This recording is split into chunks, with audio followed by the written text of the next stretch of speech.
Assalamu alaikum and hello. My name is Christina Jones and I am an HR professional currently working in Muscat, Oman.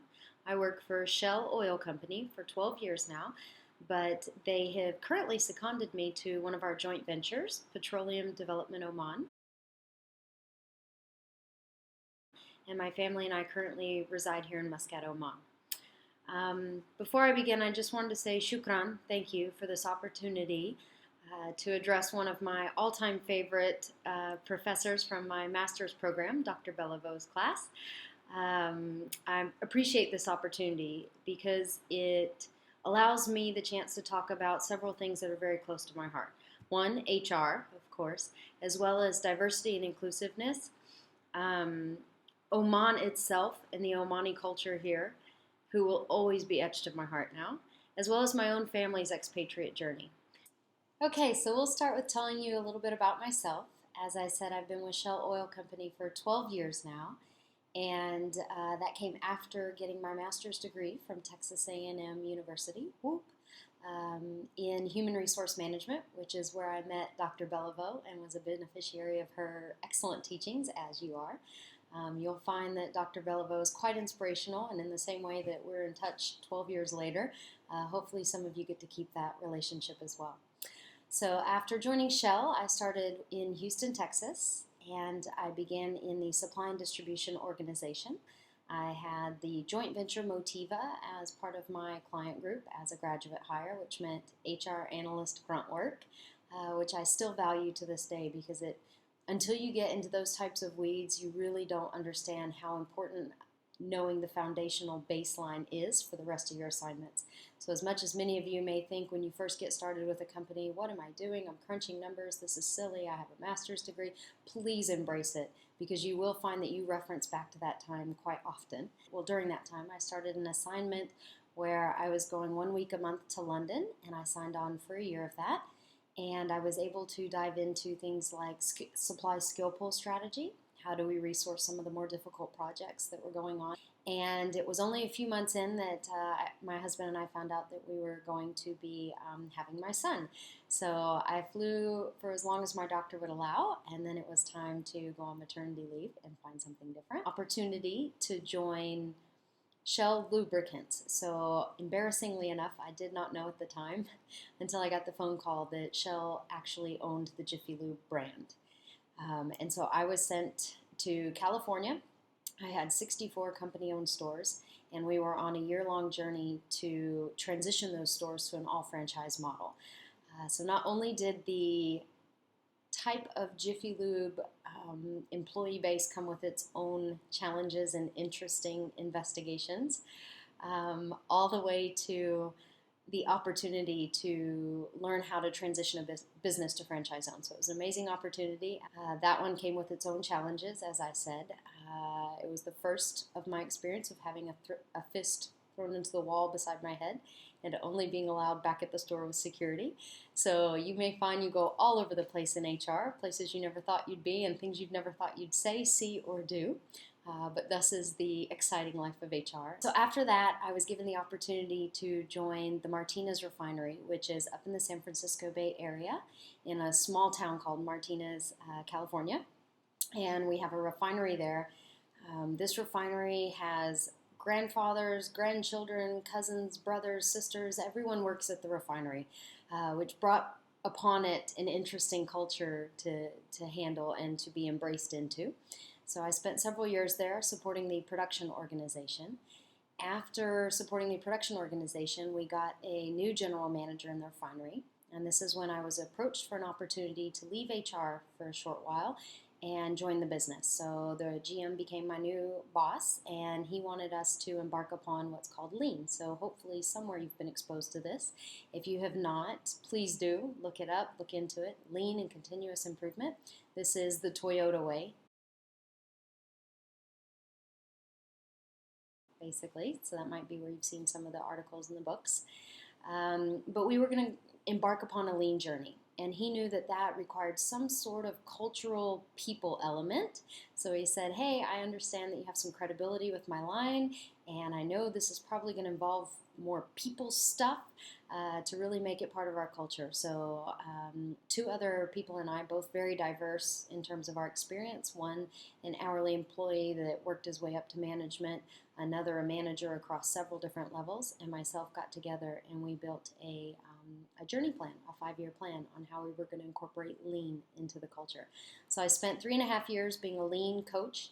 Not only how does the organization embed lean, but also how do I coach my lean leaders to show the right behaviors at the workplace, which is called the Gemba. Each time I've had an HR opportunity, one of the things I have appreciated is embracing learning the business, truly getting down in the business and earning your spot at that table, as they say. It has resulted in each time being offered actually a role within the business before I left. So this lean practitioner role was the first time that I did say yes to that opportunity to step outside of the business, or outside of HR and into the business. So after that, I was working in that role, and I got a phone call to be able to take an opportunity to go on an expatriate assignment. So my first reaction was, yay, I get to go on an expatriate assignment. I'm really excited. My husband was excited as well. But my next reaction was, why the Middle East? So I had a very American mindset of what the Middle East meant. So as soon as I was told and it's an assignment in the Middle East, all I did was wonder why me and why was this the opportunity. I thought I was going to Europe. I thought I was going maybe to Singapore. The Middle East was not on my bucket list. Unbeknownst to me, most things happen for a reason in life, and this one was definitely a destiny for me. And so here I am, and now I'll tell you a little more about Muscat, Oman itself. You were able to access that link and learn a little bit about Oman from a local Omani. To tell you a little bit more about Oman, Oman borders Yemen down in the south, Saudi Arabia, and UAE, United Arab Emirates. So Oman is basically on the east end of all of that. And as you saw, the Sultan, who's also behind me on my scarf, Sultan Qaboos bin Said Al Said, came into power in 1970s when he overturned his own father to be able to build a better nation. So one of the things so interesting about the Omanis is the love they have for their Sultan. I hate to say it, but I don't think I've ever felt that kind of love for a leader of the United States. I try to explain to people what type of passion that is felt, and the only thing I can think is the tie that we have to the American flag itself. So if someone were to try to take the American flag away from us, that might be something that really digs into our hearts. The Sultan is that for them. And in the same way that we have NFL football teams taking the entire back of a car window, they have the Sultan's face. So the Sultan is a huge part of the life here. And he's an amazing man that has built such a peaceful nation. His vision was for so many people to be able to come together and to live peacefully no matter what your beliefs or where you're from. So I also thank the Sultan for his vision that he had. Weather, it's hot. It's really stinking hot all the time, with the exception of maybe November through about February. It gets a little bit nicer. So we have a rooftop garden now that we can go to only a few months out of the year. And the rest of the time, it's just hot, with the worst months being June and July. Dress code. So somebody asked about dress code. So as you saw, the Omani men wear dishdashas, and a kuma is usually the hat that they wear.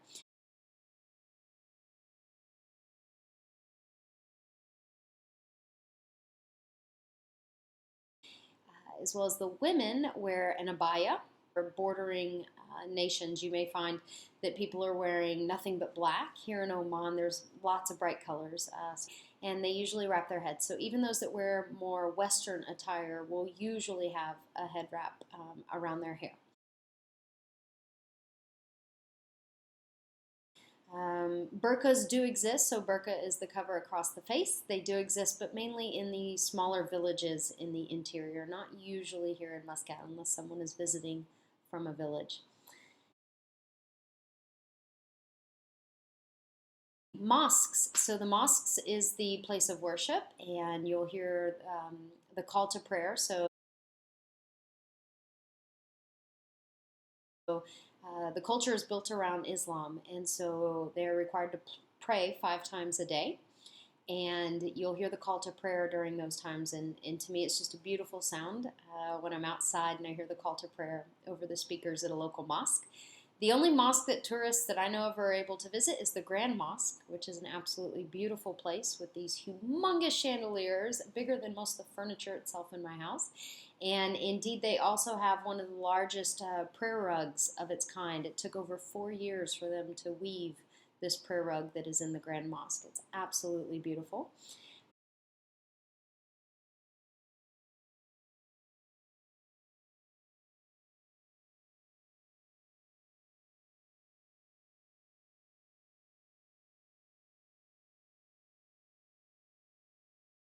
Um, Holy Day is on Friday. Weekends are Friday and Saturday, so the work week is Sunday through Thursday.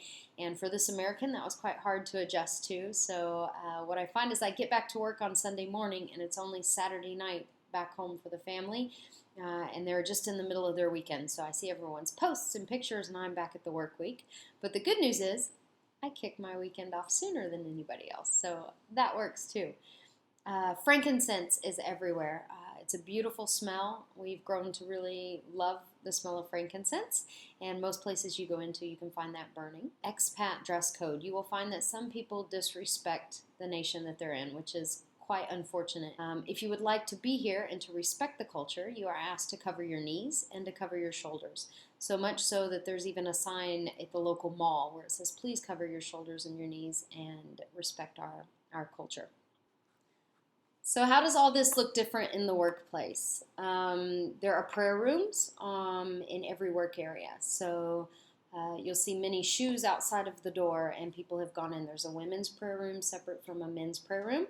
Sometimes these are attached within the restroom. Sometimes these are separate. Women are quite often, the first time I saw it, I was kind of taken aback. So I walk into the ladies' room, and there's young women with their feet up in the sink, washing their feet, and basically perform an ablution to be able to be clean to pray.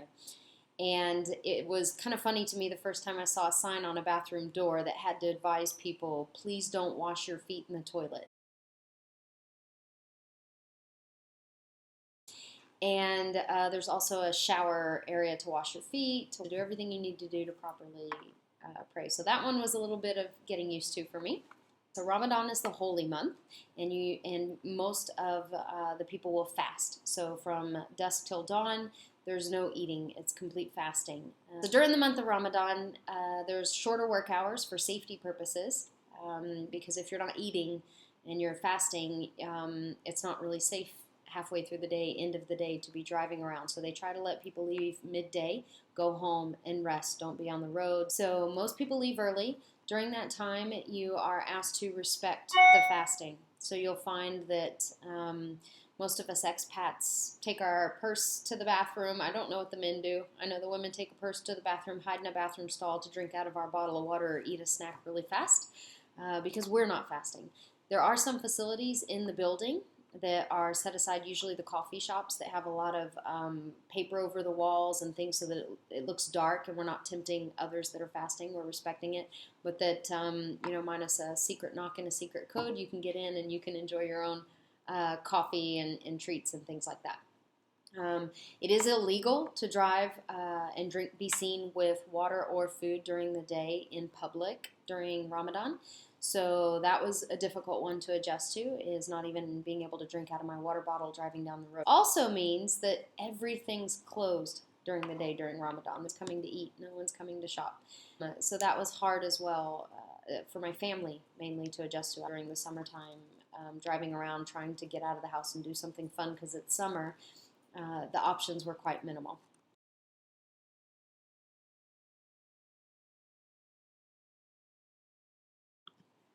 Someone asked about what you'd see if you come over and visit and travel here. As the tourism video showed, you'll see a grand mosque that's gorgeous that I talked about. There's a beautiful Royal Opera House that I have not been inside yet. I haven't gotten my tickets yet.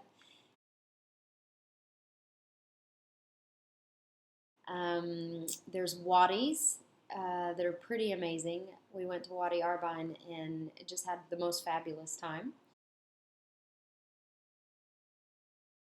Go!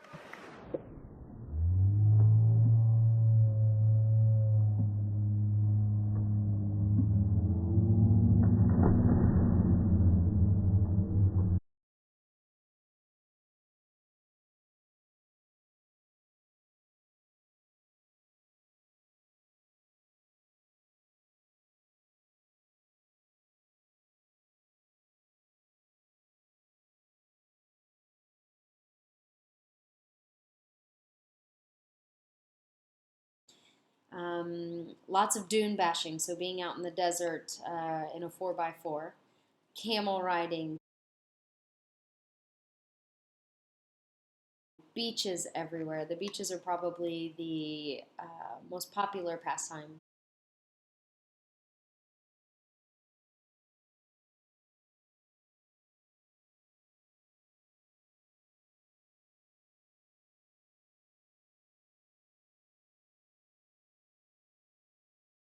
You'll find people just relaxing.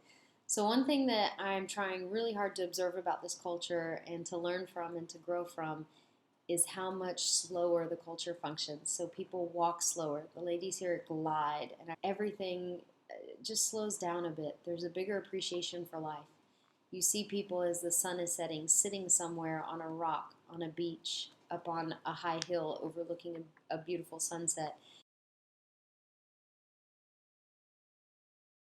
having their prayer time, their meditation time, their focus time, and just slowing down and breathing and being present and appreciating. And that's one of the reasons why I think it was quite meaningful for my family and I to move here, because we've been able to absorb a little more of that slow life down and appreciate and enjoy mentality. Okay, Beliveau, seriously, if anyone is still sitting in the classroom and awake, they truly deserve bonus points. So I decided to come up on the rooftop and be a little more casual and just be a little bit more myself for the rest of this. So, okay, somebody asked about food, so I was going to talk a little bit about food. Traditional food here, if you're invited to someone's house, with absolute strangers will invite you to their house. Please, no, come, please, please.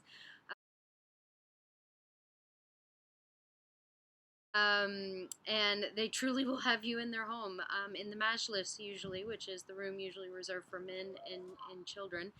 But I'm lucky enough that I've been invited into several of them just because the women in the other areas may not speak English, and my Arabic is quite limited. So they'll invite you into their home and provide you with dates and Omani coffee. When you've had enough Omani coffee, bas shukran, enough, thanks. You just shake your glass and let them know that you're done. And they'll serve you dates, and dates are absolutely wonderful here. My husband and I can't get enough, so when we leave, we will ship these in droves. Halwa is a Omani dessert that tastes quite sweet, and so you can only do it in little amounts.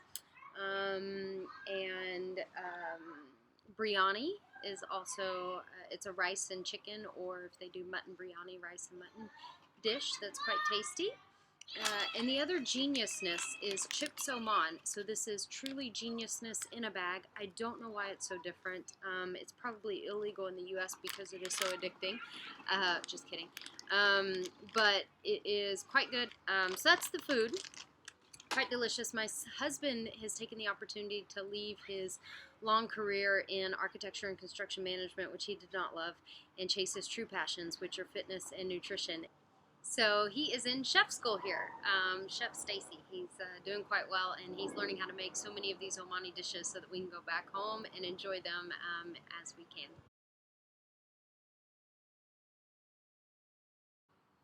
Sorry if it's getting kind of loud. My son is actually down there playing with his friend from Venezuela and Egypt, and I think his friend from Saudi Arabia is down there. So quite a diverse population. In fact, he is quite usually the only white child on the playground at the end of every day, which I truly love and embrace. He is in an American school. It's 30% American population, and quite diverse all around, but in his classroom, white students are still dominating in the classroom itself. But I love that here on the playground and at home, he is the minority, and he is the minority quite regularly, and I've watched him have to observe and learn different ways of behaving to make sure that he is culturally fitting in. There were some specific questions on diversity, so I wanted to talk about that for a little bit. So diversity does look differently here in Oman. So one of the first things that really caught me off guard was how age is used as a criteria to even determine salary proposals, which that's a no-no in the United States. But here, it's a sign of respect. So I've also seen it hard for some of the younger Omanis to be more assertive and forceful and stand up to their older Omani colleagues when they are really advocating for something, because you don't do that. You don't argue with your elders. You really show signs of respect. It's a beautiful thing that age is so loved and respected here, and you see it when people take off work to care for their parents. Gender as well. So in addition to age being something that we use in salary proposals, gender is literally written on advertisements. So for our graduates, it would say industrial engineer, male only. So there's different positions that have gone live recently where females are not allowed to apply for that position. And that's one where I think someone asked a question around, is there an area of diversity that I really feel the need to go after?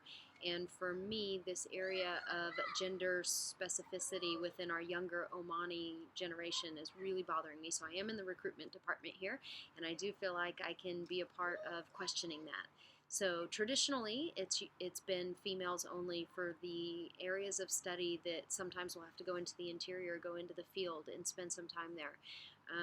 And so usually what happens is it's fine in the beginning, but then once a young Omani lady is married, her husband doesn't want her to be around that many males, especially when he's not around. So culturally, that's not accepted.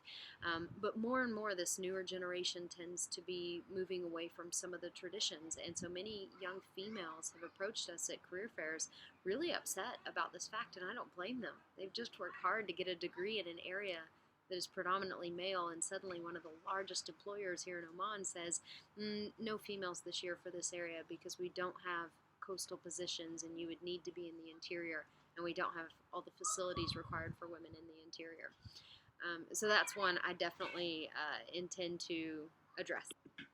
Another interesting form of diversity that exists here, in terms of, I would say, inclusiveness that exists here that doesn't exist in the United States, is this concept of tribes.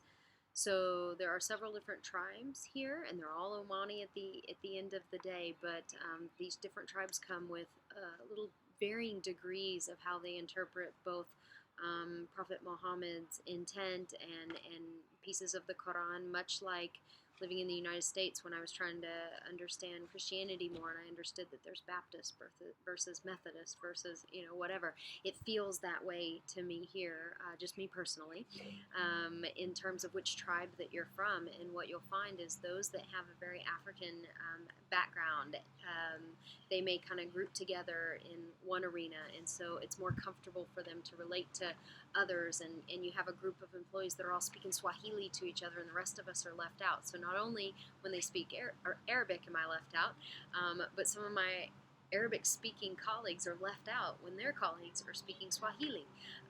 So it's quite an interesting dynamic, and it's not always inclusive. There's days where you don't feel that tribal difference, but there's days where that tribal difference is very real.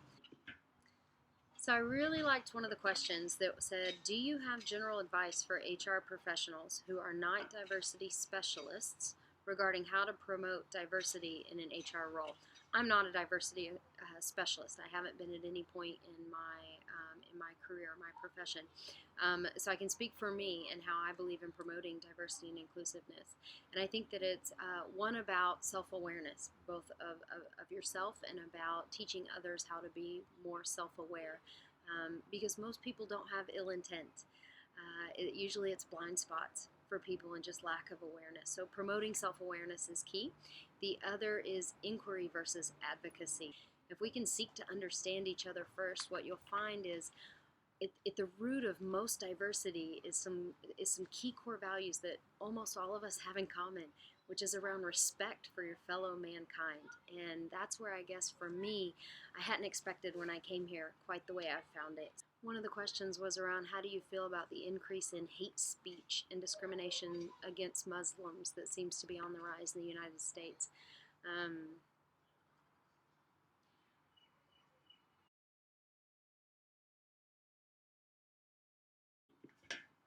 What I've learned is finding that common value, finding that commonality about respect for fellow mankind is key to really embracing diversity and finding joy in the fellow man beside you, and being able to be more inclusive, because indeed you have way more in common than you thought you did.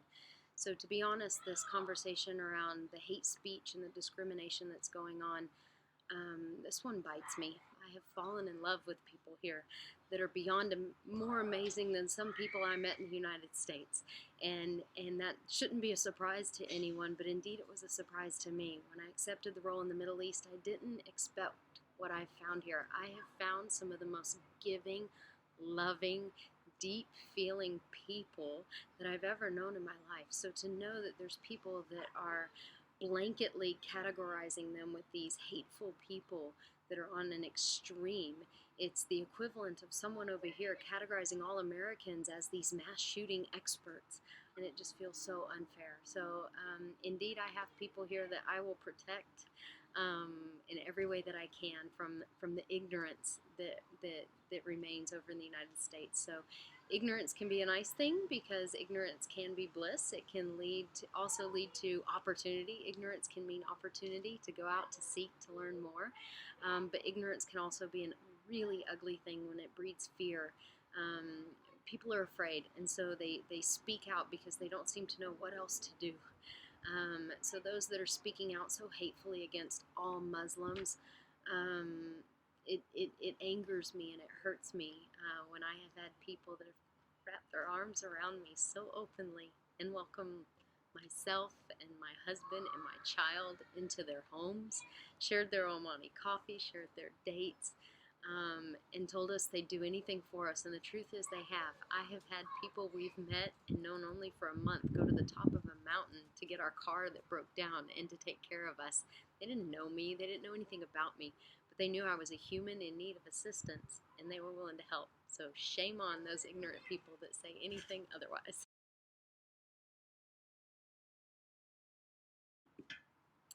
Okay, there's a question here. What has been the single biggest way that your time in Oman has contributed to your growth as a person and as an HR professional?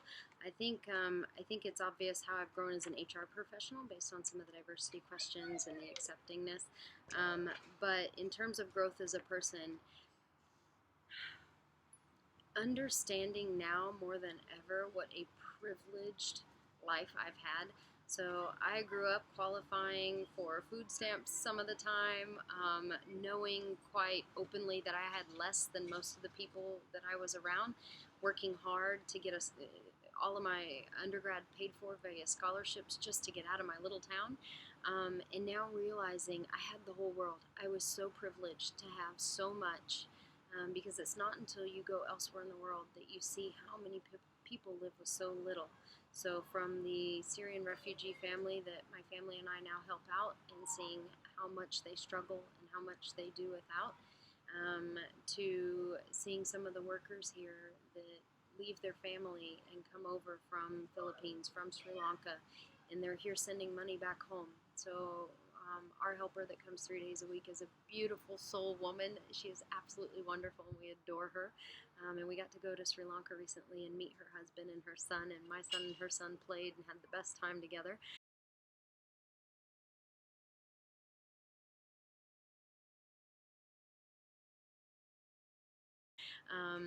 But having them, when we left, say, please tell mom hello for me, just broke my heart. So I am fortunate. I get to spend time with my son every day. I get to see him when I get home, no matter how many hours I've put in at work. So realizing just how privileged we are as a American society has been a real life lesson for me in terms of appreciation of what I have and really giving back to others. I think I've contributed more to others more this year than I ever have. And I think it's also led to our family decision to adopt. So we are on an adoption journey, and we could not be happier. And we are going to be on a mission to adopt a little girl from Haiti. And hopefully she's going to be just as thrilled with us as we already are with her. We're in love with her and we don't even know her yet. And I think my time overseas, my husband's time, my son's time, has truly opened our hearts in ways that we had always discussed, but not been ready to make the move until now. Okay, and the last question was around advice that I can share. So I would say go where the value is.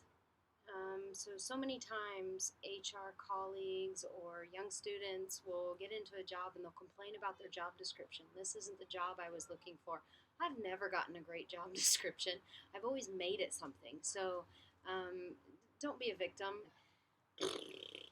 Come on, just go where the value is. When you get a job description, you go, yeah, it's not quite what I was looking to do.